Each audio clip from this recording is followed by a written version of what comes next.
Welcome to Solly and Gauta UNCUT. Welcome back to another episode of Solly and Gauta UNCUT.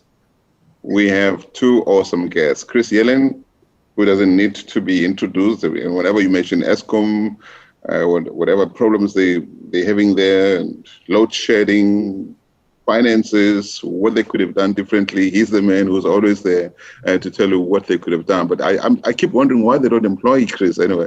And then we have Ruan Jooste. She writes for the Daily Maverick. She's been looking at some recent changes in Eskom's pension funds. We don't know what's going on there. There's also the whole discussion about more money needed from Treasury to go into Eskom, more bailouts really.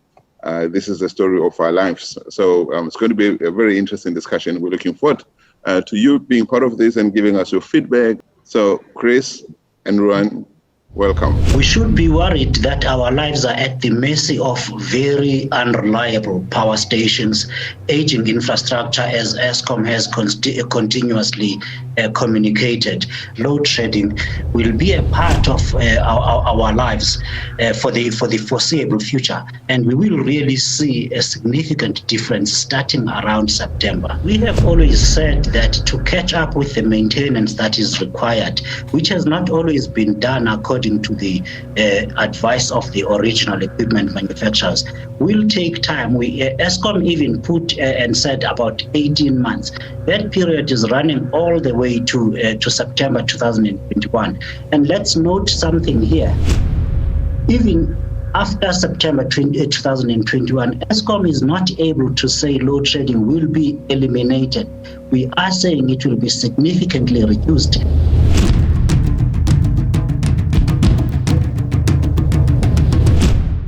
So look, this problem is not new. It's not new. It's been going on since 2008 when we had the first major bout of load shedding, and you may remember it shut down the mining industry in South Africa because it was really unsafe for underground miners to be where they were because these underground miners need water, they need fresh air, the heat is very high, and without electricity it's really just too dangerous to operate.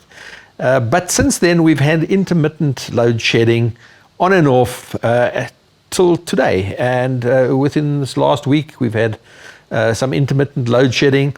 And the reality is that it's going to be continuing for several years to come, simply because the existing plant is getting older. The new plant is performing like old plant.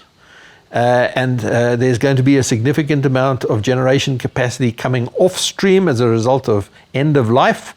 And the replacement by new generation capacity is very, very slow in coming due to very bureaucratic, centralized procurement processes, which, for example, in the last 18 months since the Integrated Resource Plan for electricity was gazetted in November 2019. Since then, not a single kilowatt of new generation capacity has been procured yet by government, even though we've been having this emergency load shedding for this last 18 months. Of course, there are plans ahead, but it's going to take at least 2 to 3 years for this new generation capacity to come on stream. And in the meantime, Eskom have said we must brace ourselves for intermittent load shedding in the next few years. They've been talking about new generation for a while now. I've seen the new Integrated Resources Plan. Are we going to allow more space as per the resources plan for renewable energy? I see Guatemala is apparently chasing nuclear again. Are we looking at what other sources are we looking at for new generation? Well, look, the Integrated Resource Plan for electricity is a plan for the next 10 years, up until 2030. And in this plan, there's something like 16,000 megawatts of new renewable energy in the form of wind and solar PV, plus flexible generation in the form of gas to power and battery storage. And that is where the majority of the new generation capacity is going to be coming from, simply because it happens to be the least cost mix for new generation capacity going forward. But also in the IRP is an allocation of 1,500 megawatt for new coal, but the chances of that happening are very slim because the banks don't want to finance new coal, and already two coal IPPs have been cancelled as a result of inability to reach financial closure due to the banks not coming forward with the loans. And there's also some hydropower in the mix from the DRC, 2,500 megawatts, but everybody knows that this is something of a pipe dream and cannot be delivered by 2030. And so the people in the DMRE are looking to the possibility of replacing that 2,500 megawatt of hydro with 2,500 megawatt of new nuclear, but the reality of this coming on board by 2030 is not possible. So in the short term, or shall we say in the next 10 years, I think we can only look to wind and solar PV, battery storage and gas to power in that 10-year window. But Medupi and Kusile have not reached their capacity, have they? No, Medupi is close to reaching completion, but there's still one more unit to go. But the problems there are that this new generation capacity has been very slow in coming on. It's something like 7 years late. There have been huge cost overruns, as well as these time overruns that I've talked about. And worst of it is that this new plant is not performing like new plant. There are design problems, there are execution, construction problems, and they have to rework these units one by one to get them to perform as they were originally intended. Kusile is unfortunately much further behind, and only I think 2 units or 3 units are currently on stream, with a further 3 units to go. And again, those 3 units that have come on stream need to be reworked in order to get them to be performing properly. And this is part of the problem. It's caused financial difficulties, but it's also caused power shortages. If these plants had come on stream as they were intended to in 2014, 2015, and were performing like new plants should be performing, we wouldn't be in a problem that we are in today. Chris, the power supply risk has been flagged by the IMF and economists like yourself for about 10 years, urging the government to introduce economic reforms, what they called getting the energy supply right. We have not been doing it. And what is the impact on the industrial policy action plan of the government?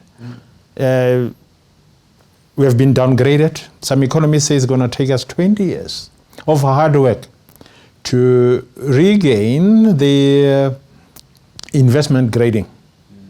So what is there? What South Africa can expect in that kind of conundrum that energy supply is not coming on, and investment rating agencies have downgraded us, and there's nothing happening in terms of industrial development? For me, the 2 big risks facing South Africa in terms of electricity supply are, firstly, we are heavily over-dependent on a monopoly electricity generator in the form of Eskom. And unfortunately, that monopoly generator is not performing properly, not financially, not operationally, and not environmentally. And all our eggs are in one basket. And of course, to mitigate risk, the strategy should be to diversify, so that all our eggs are not in one basket. And frankly, the same applies to our primary energy sources. 80% of all the electricity in South Africa is generated from coal. And coal is going to become, and is becoming, a huge risk facing South Africa through our over-dependence on this primary energy source. As the world pressures us and moves towards cleaner technologies, coal-fired electricity will be punished. and South African products that are manufactured from coal-fired electricity as an energy source will also be punished on international markets as the world pressures South Africa to play its part in the decarbonization of the world economy. And so we are heavily dependent on coal, and this presents a massive risk. And again, the way to mitigate this risk is to diversify. We have too much coal in the mix. We need other generation, other primary energies in the mix. For example, hydro. For example, possibly nuclear. For example, wind, solar PV, gas to power, battery storage, bioenergy, biofuels. And by diversifying, we reduce our dependency, firstly on Eskom, and secondly on coal as a primary energy. And this is important economically if we want to mitigate risk and build resilience. At the moment, the electricity system is not resilient. We simply see we have some rain, coal gets wet at Medupi, and 5 generators switch off, and the country is plunged into load shedding. That's a classic example of overdependence on coal and without the necessary resilience to cope with normal weather conditions.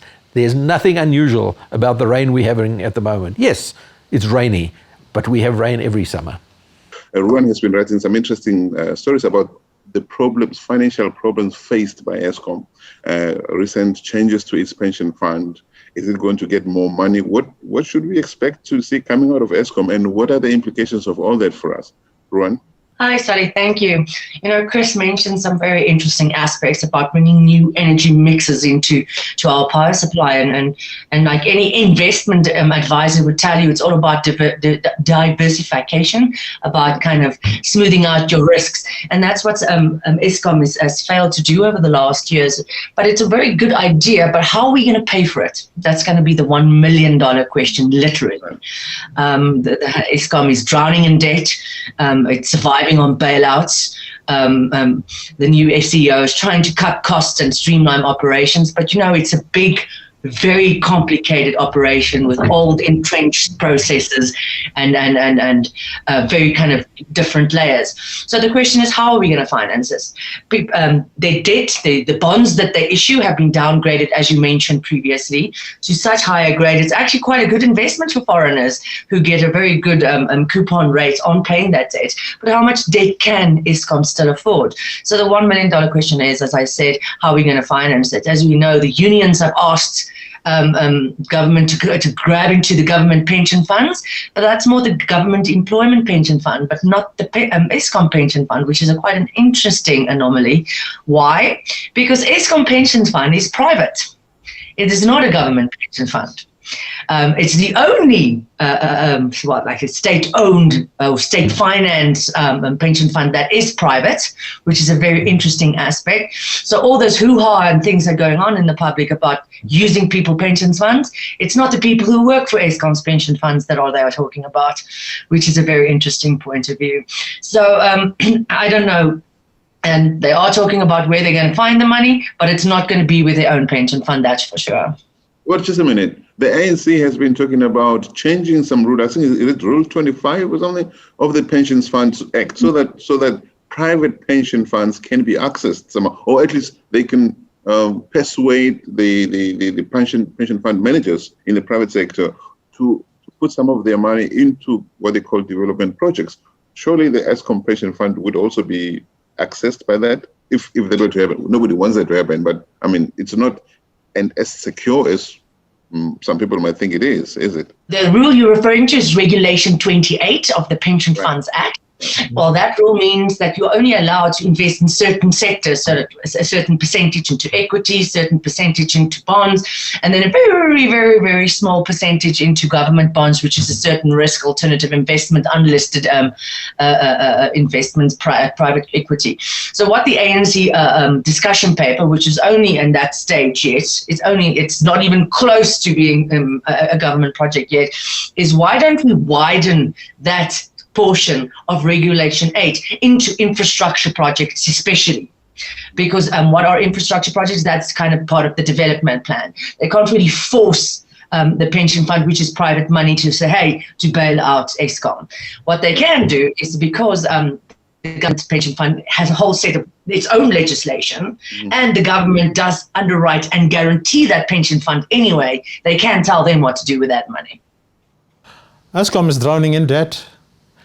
Is the reliance on coal is unsustainable, and there is this the international protocols on debt to energy, and industry is diversifying outside South Africa. Euphemism for disinvestment for some of them, especially capital-intensive industries such as mining. So what are the chances of us getting policy certainty in regard to licensing renewals as soon as possible, really? I mean, the ball is, I believe, is in Gwede Mantashe's court to license mines and other factories. Yeah, I think really you have hit the nail on the head. We do suffer from a lack of policy certainty in the energy sector. And I don't believe that the energy sector has been taken seriously enough in the last 20 years. So if you were to look at our ministers of energy over the last 20 years, you will see a very, very high turnover of ministers of energy, and none of them have a background, none of them have ever had a background in energy. So they need to get their feet on the ground for the first few years to get to grips with this new portfolio of theirs. And before they can really get to grips with it, they are redeployed elsewhere, and a new inexperienced minister comes on stream. And it's not a question that these people are not capable of. They are extremely capable people, but it does take time to get to know a sector and an industry and to develop the necessary understanding and confidence. And I think we need some more continuity with our ministers. Just turning to our current Minister of Mineral Resources and Energy. Now, you know that Minister Gwede Mantashe is also the chairperson of the ANC. And he's also the Minister of Mineral Resources and Energy. And we know that the ANC has its own internal issues, beset by all kinds of issues and factions. And we know that the energy sector faces massive challenges. The question that one has to ask is, can one person do justice to these two responsibilities? And my answer, with the best will in the world, I don't think anybody can. You need to have a specialist Minister of Energy and Electricity and Mineral Resources. You may even need to split minerals and energy, because energy is such an important part of the economy. Minerals, of course, is important too.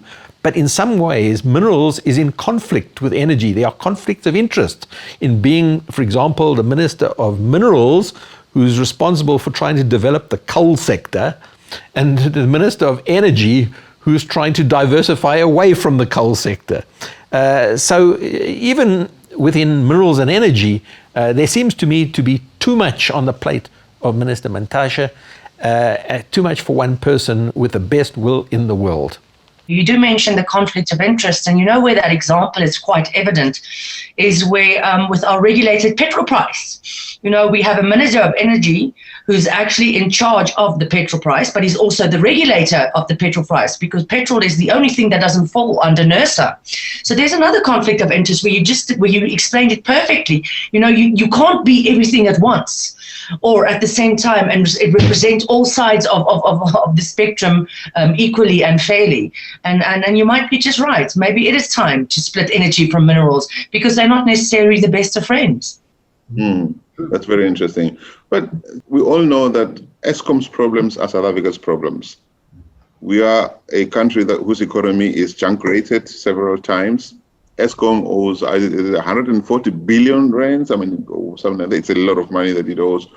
where is that money going to come from? We have to find that money somewhere. Is there appetite on the lenders market, especially BRICS or the new development bank that they usually go to, or China? Is there a risk of China taking over Eskom or some of our utilities for a long-term ransom, as it were? Because we don't have the money to pay them. We keep trying to look at whether taxes can be raised. We're looking at, and there was a discussion recently about taxing the rich South Africans. There are fewer and fewer rich South Africans. People are taking their money out, those who can. Where is the money going to come from? The tax base is shrinking. It's been shrinking for more than 10 years. We've not made tax revenue collection targets for years, and we're not going to make them this year. We're not going to make them next year. Now we have a new excuse. We're going to go to blame COVID-19 for it. It's a very convenient excuse, but we know that there are some fundamentals that need to change for all of that to happen. Where are we going to get the money? Are we at risk of being owned by the Chinese and others? Well, let me say that there are, when I look at the situation, there are two issues that we have to deal with. First, there is Eskom's existing debt, which is about 450 billion rands. And at the moment, it cannot pay even half its debt repayment commitments from its net earnings from operations, which means it's not sustainable. And it has to borrow money in order to pay back debt, borrow money at a higher cost of capital to pay back maturing debt that was coming at a much lower cost of capital. So this is what we call a debt spiral.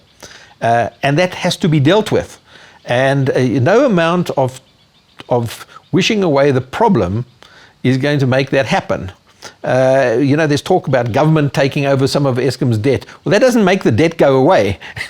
Government is the shareholder of Eskom, so whether it's in Eskom receiving bailouts or whether it's in the treasury, it's still a debt that has to be repaid, and that has to be dealt with. The only way that I can think of reducing that debt, frankly, is to sell assets and to diversify the generation sector. And this is a way of diversifying away from our overdependence on Eskom as a generator. It's to sell assets and diversify the sector and let it attract capital, not from the fiscus, but from financial markets. So that's the existing Eskom debt. But then there's the other issue about new generation. In the past, Eskom has built new generation capacity. But if you were to look at the Integrated Resource Plan for Electricity, not a single kilowatt in that plan is going to come from Eskom. Eskom doesn't have the money to build it anyway. So all of that capital for new generation capacity is going to have to come from the financial markets and from investors who will build, own and operate power plants. Even the nuclear build, the 2,500 megawatt procurement that is at the moment sitting with NERSA waiting for concurrence. But I spoke to Gwede Mantashe in an interview, and he said very frankly, put your proposals on the table, but don't ask government for money. Whatever you're proposing, use your own money because we don't have it. So what it means is that this new generation capacity cannot be financed by government. The problem at the moment is government guarantees, because many of these lenders will want state guarantees, and we are also at the limit of government guarantees. And there is a way around this problem, provided we restructure Eskom. And there's no appetite from the ANC to cut labor costs. Is it true that the labor costs in Eskom are 66% over what it should be the average? Well, what I know is that the labor costs, or what we call staff remuneration costs, are the second biggest cost items in Eskom's income statement on its list of expenses. So the biggest expense is coal, primary energy, coal. Yes. The second biggest is staffing. And it's well known that Eskom is overstaffed, and that its staff are very well paid if you were to compare it in the South African context.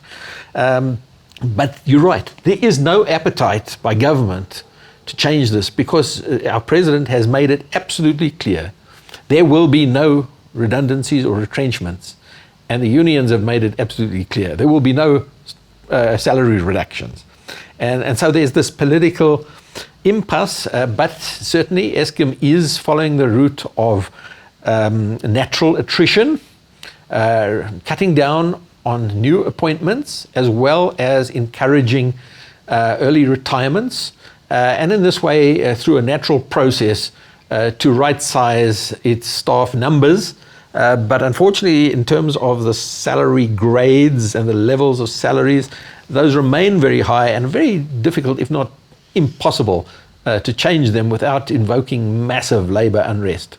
And that's going to be the next problem then, Chris, because who's going to finance those pension funds when we're going to start early retiring people and asking people maybe to take another jobs? Because what you call a defined benefit fund, which the Eskom pension fund is, means that they guarantee the last salary earned for the rest of those people's living lives. Wow. So if you throw a big bunch of people at once to that pension funds to start paying those, start taking over that salary burden, who's going to carry that burden the way forward? It's going to be the current pensioners, not necessarily the country or the benefit, or even solve the problem. Ruan, if you were to find yourself seated in front of the rater tomorrow, and they said you have 5 minutes to tell him what to do, or give him advice, what would you say to him? Oh, what would I say? Oh, God. You know what?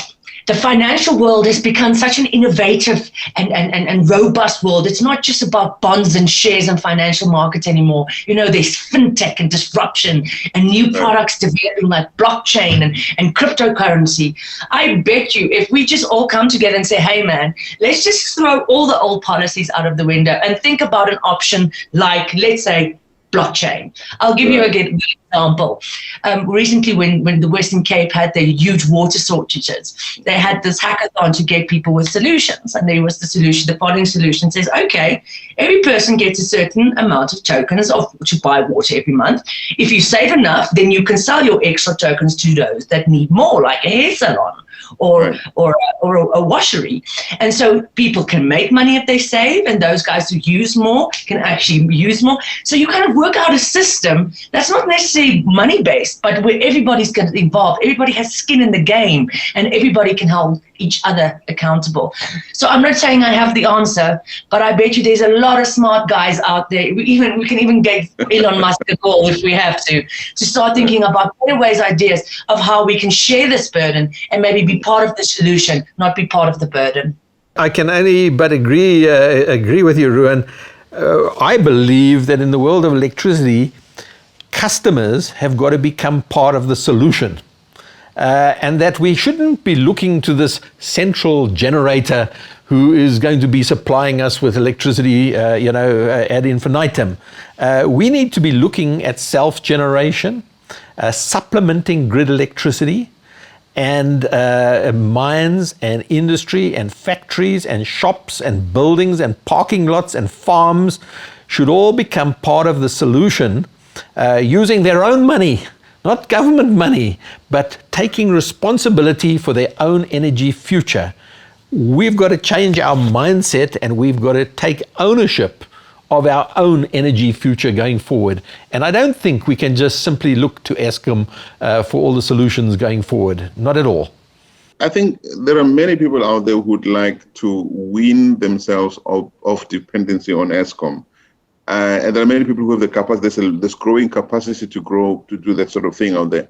But government doesn't really want that to happen. I mean, you mentioned them not having the political will. I think it's more of the courage. They don't have the courage because they face with trade unions and they face with people who have interest in seeing the coal machinery keeping going. As you said, coal is very expensive, but coal is also putting money in a lot of hands out there, transporters of those, owners of those big trucks, and everybody else involved in the food chain. How do you see the government saying, okay, you know what, maybe actually that's cool, but that's not the best way to do things if you want to bring in some efficiencies? I'm sorry to say it, but I think sometimes we need a bigger crisis for people to realize, and I know it's hard to say this because we think we're in a crisis already. Can it get worse? Yes, it can get a lot worse. Believe you me, if you go to other countries in the world and see their state of electricity, I give you an example, Nigeria, you will know that things can get a lot worse. And I think until a certain realization has finally got to sink in that the old way of doing things is over. Until we reach that stage, until the politicians realize that it is over, we will be tinkering around trying to make a plan. But ultimately, when it's over, it's like when the Berlin Wall comes down. The game is changed completely, and ideology means nothing anymore. And it's all about the money. When the cupboard is bare and there's no money to sustain a particular ideological position, that ideology falls flat and other things move in and just take its place. It just happens because people are very resilient, and as a species, the human race is very adaptable. And when things demand change and there is no alternative, humans are able to adapt. That is why we have become a dominant species in this world, our adaptability. So, maybe we just need this crisis to deepen. I know it sounds crazy, and it's kind of tough love in a way, but this is what may be needed in order for us to change this game completely. If it hits politicians in the pocket, perhaps the Zondo Commission will help us there. Or the NPA. Thank you, Ruan and Chris. Yeah, it's been an awesome discussion. We could go on. We haven't touched everything that needs to be touched because Eskom is a developing story. Every day, tomorrow they might come up and tell us something new, but it's a problem. It's a problem for all of us. But gentlemen, ladies, thank you very much for having been part of us. Chris and Ruan, we really appreciate it. I'm sure we need to do it again in the future and touch on other things. For those folks watching us out there, please remember to join us again or to keep joining us, giving us views on Facebook and Twitter or at Solly and Gauta UNCUT. Thank you. Thanks for watching Solly and Gauta UNCUT. Please subscribe to our channel by clicking on the subscribe button. And for notifications of new episodes, please click the bell.